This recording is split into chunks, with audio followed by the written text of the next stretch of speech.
আমি প্রস্তাবের তীব্র বিরোধিতা করি। আপনারা যদি চুপ করে না বসেন তাহলে আমাকে প্রোগ্রামটা বন্ধ করে দিতে হবে। আমি জিনিস থেকে বলছি, প্লিজ শান্ত হয়ে বসুন। এটা বিতর্ক সভা, প্রত্যেকে তার মতামত দেবে, আমরা উত্তর দেব, আপনারা প্রয়োজনে প্রশ্ন করবেন, কিন্তু কথাটা বিতর্কটা হতে দিন। আমি অনুরোধ করছি সবাইকে, প্লিজ আপনারা বসুন। আপনি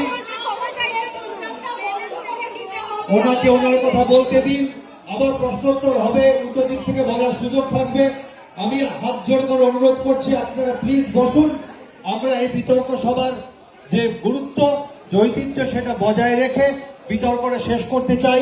আপনাদেরকে হাত জোড় করে অনুরোধ করছি আপনারা প্লিজ বসুন, অন্তত আমাদের সবার কথা ভেবে আপনারা বসুন। আমরা বিতর্ক সভাটা শেষ করতে চাই।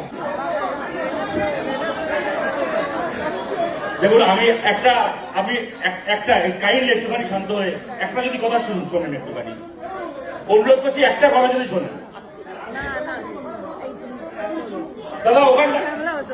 আরে ঠিক আছে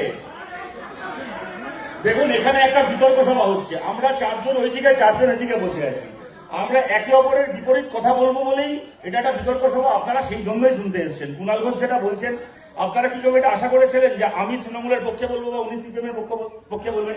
আমি আমার মতো করে আমার কথা বলেছি, উনি ওনার মতো করে ওনার কথা বলছেন।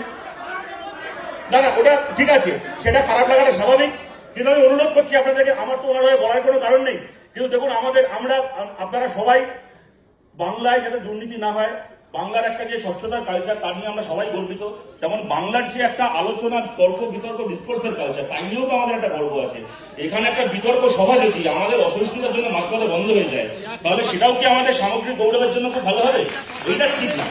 উনি ওনার কথাটা বলছেন, ওনার কথা 100টা উত্তর দেওয়ার সুযোগ রয়েছে, আমাদের কথাটা উনি উত্তর দিচ্ছেন, কিন্তু এই অসহিষ্ণুতার জন্য একটা আলোচনার পরিবেশ নষ্ট হয়ে যাবে, এটা কিন্তু আমাদের প্রত্যেকের জন্য খুব লজ্জাজনক হবে। আমি আপনাদের কাছে অনুরোধ করছি, আপনারা দয়া করে বসে পড়ুন, যেভাবে আলোচনাটা চলছিল আলোচনাটা সুষ্ঠুভাবে শেষ হোক। ওনাকে ওনার কথা বলতে দিন, আমরা উত্তর দেব।